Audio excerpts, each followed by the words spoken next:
You know, behind all the magic of AI, there's this hidden battle going on every single second.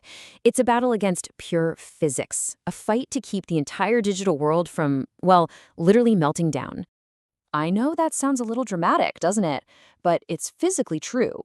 Every single complex calculation, every image AI generates, it all creates an intense byproduct: heat. And a whole lot of it. We're not just talking about a warm laptop here. This is what we call high-density thermal output. The GPUs that power modern AI, think of them as tiny roaring furnaces. Without a constant, incredibly powerful cooling system, they would just cook themselves to death. And what you're looking at right here, this is the secret firefighter. It's a real-time dashboard for a liquid cooling system. I know it looks complicated, but this is actually our guide. It's the map that tells the story of how that fire gets fought second by second. So let's follow the clues and see how this whole thing works. So first things first, just how big is this fire we're fighting? I mean, before we can really appreciate the solution, we've got to understand the sheer scale of the heat we're up against. 50 kilowatts. Let that sink in for a second. That is the amount of heat a single state-of-the-art AI server rack can crank out. To put that in perspective, that's enough energy to power dozens of homes. Now imagine trying to suck all of that heat out of a box the size of a refrigerator. That's the challenge. Okay, so let's get back to our dashboard. And I want you to think of this not as some complex schematic, but more like the vital signs for AI's life support system. Every number, every arrow, it's telling us something critical about its health. And the story it tells is actually a really cool one. We're going to frame this as a heat heist.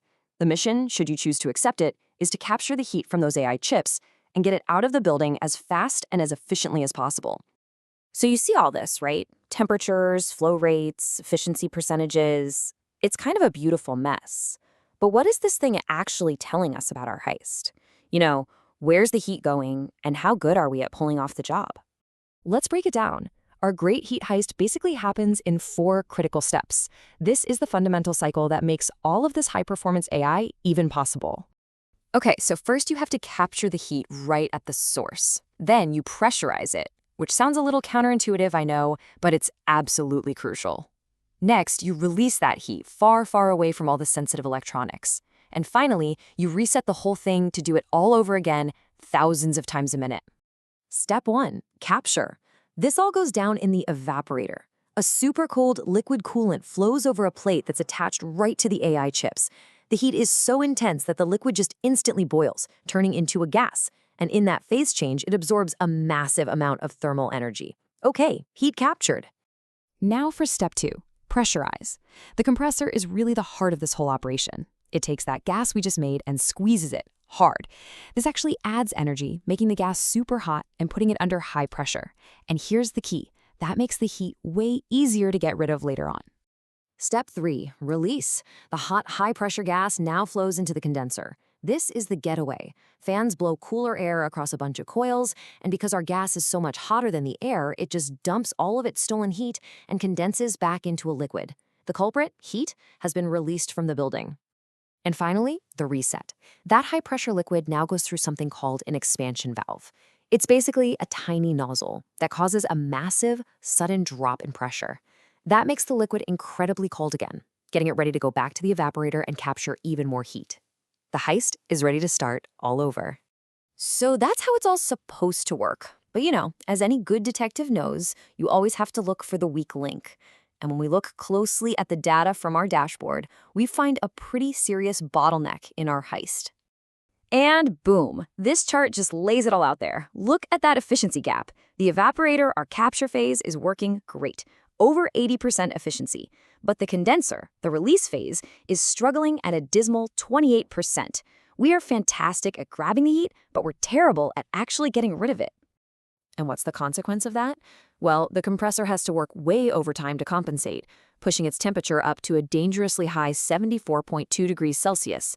The whole system is under incredible stress, basically trying to force all that heat out through a getaway gate that's just too small. Someone involved with this tech put it perfectly. They said the evaporator is like this powerful sports car engine, just pulling heat away with incredible force. But that inefficient condenser, it's like driving with the handbrake on. It's just dragging the whole system down and wasting all that power. So we found our bottleneck. The crucial question is, how do we fix it? And what happens when we do? This is where a simple engineering fix ends up having a massive $1 million impact. The solution is actually really targeted and effective. You upgrade the condenser. By swapping out that inefficient part for a new high-performance model, you take the getaway gate efficiency from a measly 28% all the way up to over 89%. We are finally releasing the handbrake. And here is the real payoff, because an efficient system isn't just technically better, it's dramatically cheaper. Just look at this. The initial cost is nearly cut in half, and the operating expense, which is mostly just electricity, plummets by over 70%. And that all adds up. Over just 2 years for a pretty modest 10-rack setup, that single engineering fix, releasing the handbrake, saves a cool $1 million. This is exactly why efficiency in this hidden world of data centers matters so much. So where does all this go from here? Well, this constant battle against heat is basically a technological arms race. We went from simple air cooling in the past to the complex liquid cooling we just dissected. But as AI gets even more powerful, the future is going to demand even more extreme solutions, like literally submerging entire servers in cooling fluid. Which leaves us with a final thought to chew on.